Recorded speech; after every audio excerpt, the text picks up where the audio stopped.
nga fellowship ya National Fellowship of Born Again Pentecostal Churches of Uganda. Era nenda okumwebaza olw'omwaganya gwatuwaire ffena ffena okuba nga tuli kumuweereza. Ntera okuba abantu Katonda aikiririza ino mu kuba awalala. Era bw'wabaawo kyona kyona ky'ajja okola asooka kweta bakulembeze twaira walala. Bw'olinga nimubyawandiikibwa ikondere lyavuganga buli yavuganga omulundi mulala nga bakulembeze bonka bategeera nti bali kwenda ife. Olumu baali tuwanga emirundi ebiri awo nga abantu bonna bakola batya nga bakuŋŋaana. Aye nga emirundi egisinga Katonda tabaako ino bingi byakola bwe tuba titwize walala. Tubona ni mu Zabbuli 133 olunyina olwokusatu olwo akuba mbu awo Katonda alagira omukisa. Akozesa ekigambo okulagira. Ekintu kye balagira niwe kiba kyandirobye ekirina ogonda kyakola kitya. So kitegeeza okwira kwaife awalala nga abakulembeze oba nga baweereza n'eddala erisooka okusobola okubona omukisa gwa Katonda. Twebaza Katonda ku lw'ebyo by'alikola mu Jinja City Northern Division. Era tukiriza nti kidda kulukuta okweyongera n'ebifo ebindi nga yakitandikira muki wano mu Jinja City Northern Division. So nze nga omulabirizi Ivan Baleeta ndi musanyufu ino okulwa mwena mwena abayikiriza era mwewaayo okuweereza mu fellowship eno. Era byona byona Katonda byalina gye tuli ezira kijja biziyiza kututuukako kubanga tuyize walala. Bamaama mwena mwena abali wano ndisalina ekitiibwa mu bamaama bano naddala ate nga baweereza. Bamaama baba n'ebintu bingi bye beetwise era akaseera kaibwe kali precious ino. So okuba nti mu bingi bye baba basitwire basobola okwewaayo ne bafisa wakaire n'okuweereza ekyo kikulu ino. Era tukyebaliza Katonda. Saba Katonda abongera amaanyi abongera ekisa ayongera okuba nkolera obulungi musigale nga mwongera okusitula eriina lye waigulu mu sub county eno n'okusingawo. So sabe Katonda atuwa omukisa tuli wano balamu Isaac mwebale ino.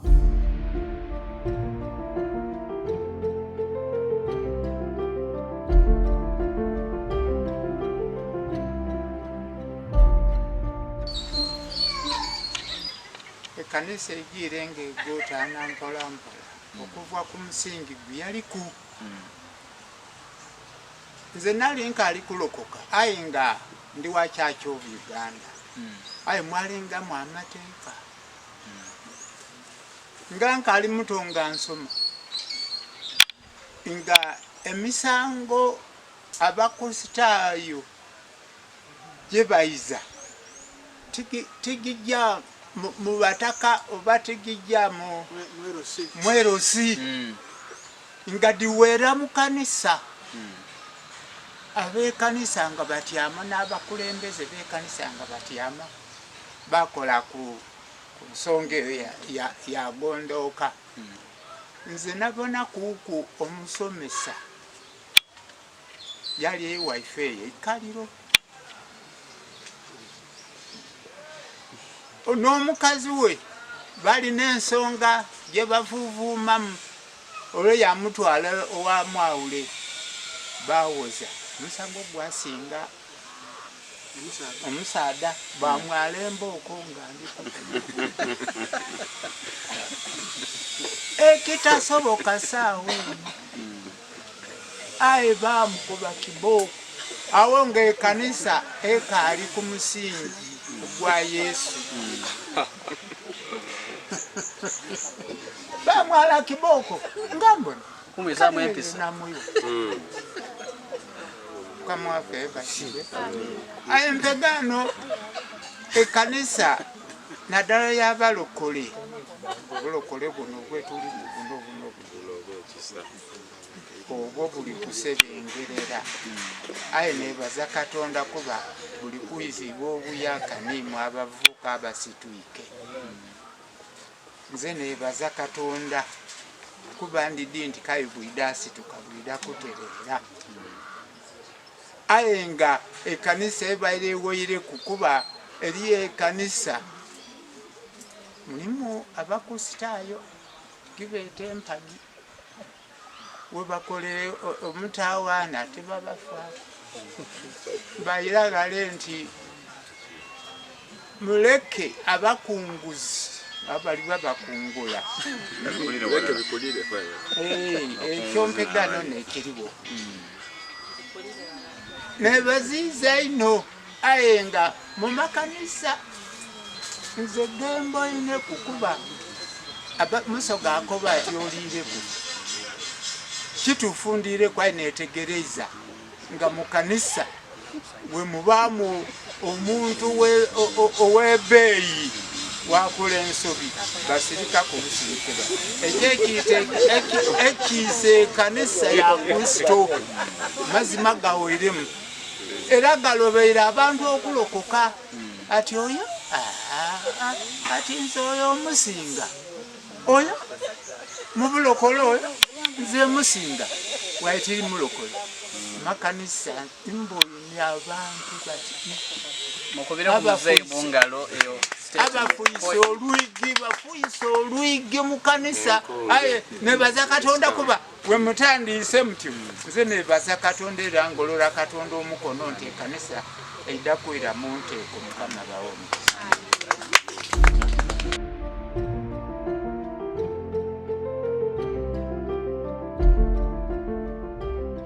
ku bulungi levels okobe kuli ku ziti certificate diploma degree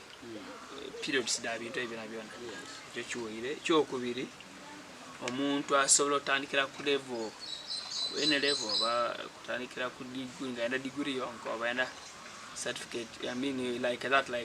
tumana abantu basoma kwira yandize kutandikira somewhere yes enda kutandikira somewhere then ekindi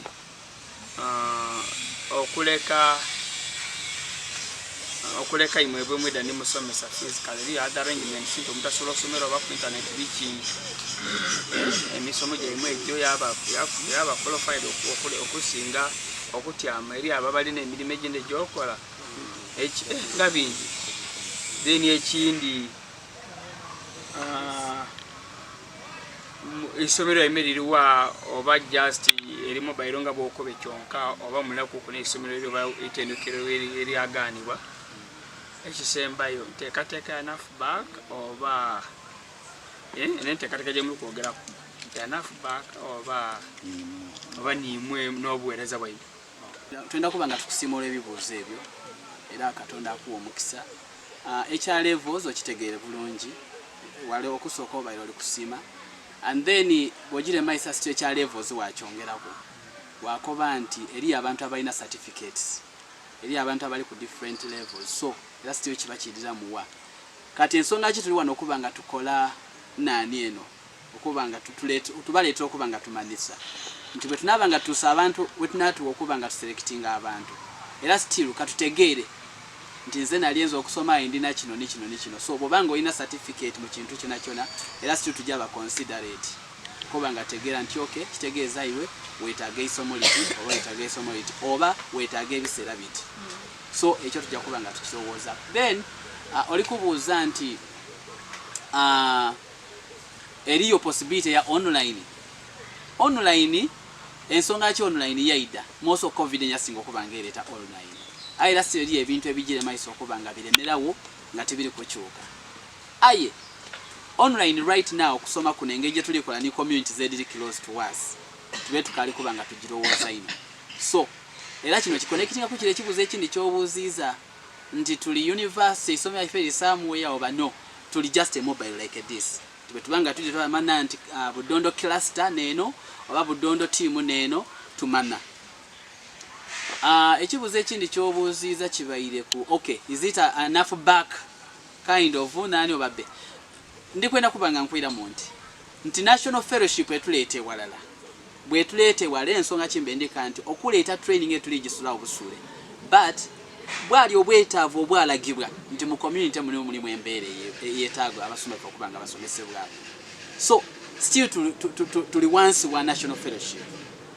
nti different ministries donna noli kuwulira ebintu very soon tulijja kuba nga twida mbe ndiko obuvasiya ku nsonga ey'amasomero nti tulina ba partners abagwa mu ngeri edendawulo nga bwekiri ku naikonta tulina ba partners then bwe kituuka abalina amasomero omwezi oguli kwida tulijja kuba nga tukyalira amasomero abo bona ba partners bali awo abenda okuba nga batumbula ebitone eby'abaana okusoma okw'abaana then okuba nga bawakwa amasomero ebitabo so kisinzira nga tuli bikola byonna byonna as national fellowship nti different key players baida twaba nga tukola omuvangano ogwo twatusempeeza ife eri abantu.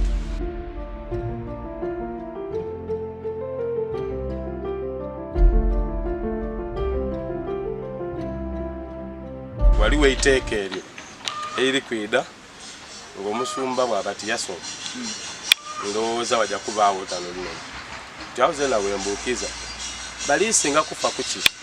busomi buno obwensi oba bible studies zineda obulokole era bebanga bali ku bino tubali banabo kakafu kyo bakakasa nti nze ate asoma mu nsi mbaye n'obusobozi obusoma ebitabo bino awo government eri malamu maisawo era ne mwali mu kirowoozizaako oba mulinawo ku enteekateeka eyindi nga bukaali government bwe banga ejire maiso yabange erikuleeta ngera si bwe tukoba ebyandibwa bwe tubisoma nti Kabaka atama na bulungi bwa Yusufu bwe yaida jajja maiso yachunya abaana ba Isiraeli okay so bwe tubanga tulikulingira nti accreditation oba tulikulingira enkola yaife wandibanga tewasoma mwere nani ensifa abandi yatulina degrees diplomas but ensonga kitu jamaiso okuba nga tusetinga okusoma kuno nti kutandikira ku certificate ni wolowooza nti ezakyoidi otandikira okuba nga ozimbibwa mpola mpola ofune bona mala certificate ebitabo bine bitano oyambuke ku diploma level kati ekituuko okuba nga bali kulingira ensomayo tibalijja kuba nga bakutawanya nti wasoma degree ere munsi wakola ki but wano already omusingi guno gwoli kuweebwa gujja kuba nga ukolera bulungi okuba nga qualifying okuba nga okola otya osoma ekyokubonera ku na muzeeyi wange tiyasoma but right now alina diploma alina degree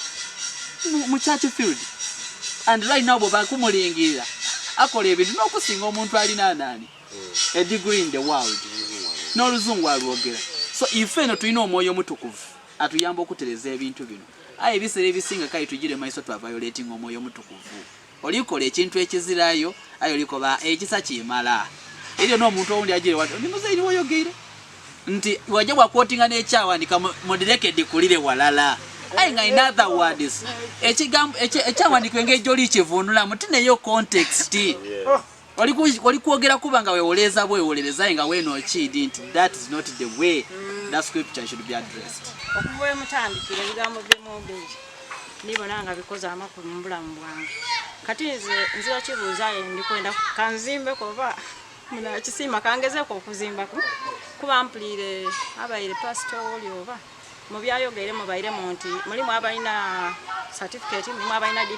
diploma manual degree butya mujakigerenganya mujatandika mukyanze kusinzira ekintu kino wendi kibona oba olina certificate oba olina diploma oba olina degree kyenda kutandikira wansi wekiva memalo okifune mu bulungi tikoba nti nze nasoma ku certificate nina kweyonga tini ku kino kuba mbona nti ebintu bya Bible oba bya Katonda buli kida waire wakisomayirwa buli muntu abikulibwa bwe kiba kiyaka kale tutandike na certificate oba olina amadiguri ameka oba olina amadiploma tutandike na certificate okwo kifunamu obulungi aba omukisa aikati bya abantu ngabo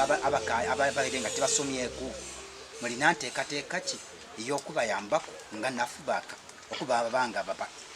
abali illiterate babe literate abatasoma nga abatayidi kusoma na kuwandika babe nga basobola okusoma ate baba nga basobola okuwandika bene nga akola ki nteekateeka ki gye mulina. Nanje ndi musanyufu ino ku misomo guno kubanga ndi kujja okulinga kwebeyetibwa nga tuli tufiirizibwa olw'obutamanya kintu kituliire kubanga tubana abantu bandi mu makyaki wajja okwesanga nga musigaire mu batono kuba tuli kwegesebwa kuba natwala obuvunaanyizibwa okumanya akaniriri akokobya nti mugende malanga gonna muhulire esi kyokka naabona nga kankoze bulungi ino okuva yenvuire kyova nkobye nti oba agasoma oba tegasoma oba olina digiri oba tolina oli obunaanyizibwa okwega omusomo guno iyo nensonga yange leadership edibairewo tidikolera bantu ebyokukola babiwandiika abireka muki bo basigala eyo beyeeta abaana kibuga beyeeta biki so Katonda yawalula omuntu yamufuula national bishop era yaba instructions yamuwa nze kyendikiza kirala ndavubaaka ezira sente ngayo nibwe naaba kufuna sente yali gye wansi eno yadikunganya twatwalanga obusuulu oba kimukyayambuka daabaali aye kyesobola okukola n'okulobinga nga bwaba yayinonola titulira ba partners bwetuba nga tukoye nti tuli national netwogera n'ekitongole gundi tusobola okukiza kyeda kyayita services mu stream yaife so ndowooza nga omutwe gubanga gwe tuli nagwo guli faithful, that is the national bishop, nga nibakola nabo bona besigwa nze ndinga nafubaaka bwe ba covering the whole country esobola okufuna obuyambi bona obuyinza okwetagibwa ate abwalayo nga bwakola ki bwaika nze nayogera ebigambo nabo ngaye obukambwe bwe naye nabo pastor wange yankoba nti baatukuŋŋaanya mu sente ati bajja kutuzimbira amakanisa ag'okubifaananyi eyayi treasurer yali Musumba Lebe oyo alwana ine nakudito alina TV alina biki aye sente edo yadiriya country wide yadikuŋŋaanya alikola ki nga kintu kirala kino so ebigambo ono bishop yakozesa bwe twalireyo nga ndi mukambwe muku byatoolawo byonna lindi nti butisaayo no bishop ali omutima gwe guli kuweerezaani Katonda nibakola nabo bali kuweerezaani Katonda so nsaba nti tuikire neyanziza tandika ensula empyaka kulu wange nikubonanga eringanga revival kabire kutandika obutandike mu bulamu bwaife mumpeereza gye tuwogye okuweereza mwani Katonda twenda kwebaza nti mwebale kulida mwebale kutwenda aye ndikusaba nti ensonga ey'amaadhi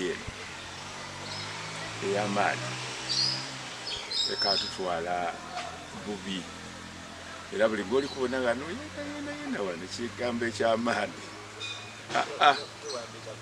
aliko baati buli muntu aliko baati oba batubairali oba etuuka lyewange kubanga mubutuufu tuli bubi so ensonga eyo nsaba yona ebe ng'esosowazibwa bigambo tebidda kuba bingi aye twenda okusaba mututuukiza okusima kwaife eri bishop waife bishop kyenda kulya Richard titusiimye era tuli kusiima enkola gyatandiseewo ne speed gyali gitambulizaako bwenaabanga eti bwenaatambula tujja kuyira mu bulamu era enjiri egyatunumira era abantu baidda kulokoka kuba tigaidda kubaawo ino bulimba abalokole batwidinga bwe tuli abaki abalimba omuntu yadda yakuba ati nze ndidya empegano nti tujja bafunira oba naikonto oba tuli kwenda baana mwandu tujja bawa obuyambi wakunga abantu aye mulete ngayo ku 2,200 abantu babatolako esente esente twadireeta twadibaga mwamala mwabula fegano kyasigala yeife nga twonoineike mu kyalo nga tuli kwenziro era ndibwokoba oti ojo yemerere gale mu senta Yesu awonya era alokola bwibigugo kabiri gwenda kuliko tuyola muki sente kale ndikusaba nti tusa okwebaza kwaife yali n'okusaba Katonda amuyambe era mwena abayambe tutambulira awo kubanga era mwidukira olunaku lumwasooka okuyida wano nabuuza ebibuuzo bingi era n'abakoba nti nze tyenda akolagana n'abantu bajja kwonona liina lyange kuba ndikolereire okumala ki ekiseera ayi ligye lifwe mu lunaku lulala mu wiiki ndala kinaba kinkoze bubi ayi okusinziira ku bye ndikubona eisuubi ndikubibona nga lyamaani era twenda kwebaza nti mwebalire irala banyabo nibasebo mwebale kuyida abasumba n'abaweereza ba Katonda ndowooza nti tuireyo twongere okuyinonola bannayiffe abatasobwere kuyida basobole okuba nga ebigambo bino boona babitwala ate babyende then bwe tunaba tusize ekiseera kiri nga tuyikirizaganya abasomesa baide batukole mu mulimo.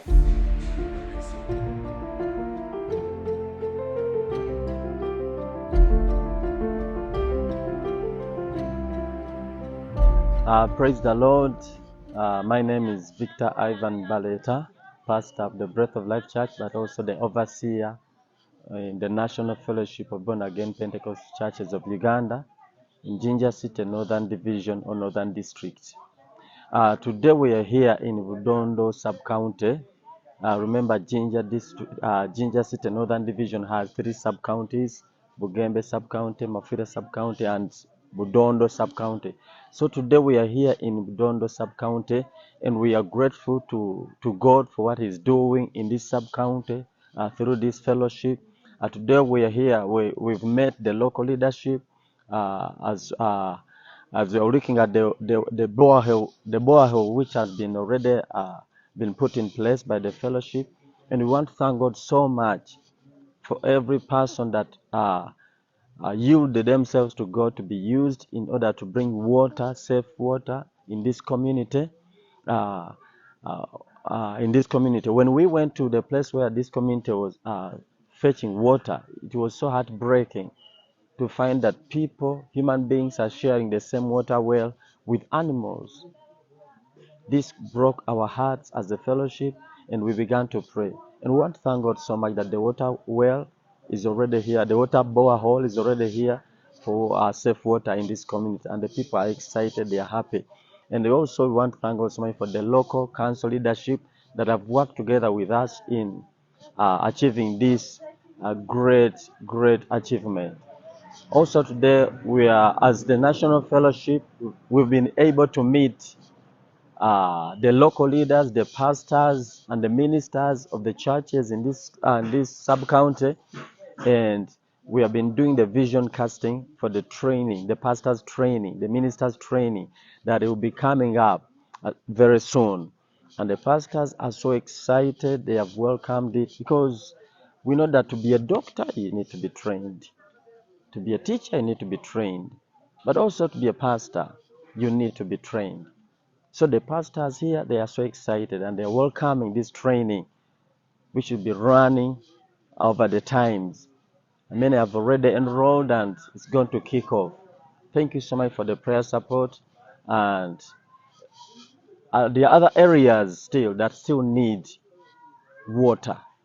Our people need safe water. And also, we are inviting you to pray with us.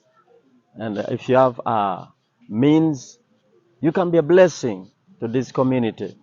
These are people that love God, and God is looking for a man who can stand the gap. You and I could be that man. Let us come together. God bless you, and thank you so much. National Fellowship of Born Again Pentecostal Churches of Uganda. God bless you. We have just been here right in Buwaji. Buwaji is in Budondo sub-county or ward, and it's in Northern Division. The reason that's why we came here specifically, as we were doing an assessment, we got to realize that the pastors within this community, pastors and then their wives and then the church elders within the community, but also the leaders, the local councils, like the way you saw them, the urgent need is the service provision. So they don't have the training, and yet they need to be equipped to overcome the challenges within their communities. And then the schools are in a sorry state. There is no way they can be able to access any other services. You just saw the water project coming here. So as we get to look at this is how we can best serve our communities and be able to reach out to them with such services. And we intend to do more, just because we want to see a happier family, strengthen the women, the pastors' participation in their communities. So that's the best, that's the best reason why we are here, and we intend to do more with them, because we've been able to realize again there are many sub-counties, many villages within this community. They do not have water. Some of the pastors actually, they have never been even any training kind of theological college. Even the women, they are just here. So we see this as a loophole whereby we've just come in to intervene and ensure that they are able to access the services. And this is how we are going to the grassroots to ensure that they are able to served, and then this is how we hope it's going to help out with the communities, within the children, the women, and then the families at large. Thank you very much.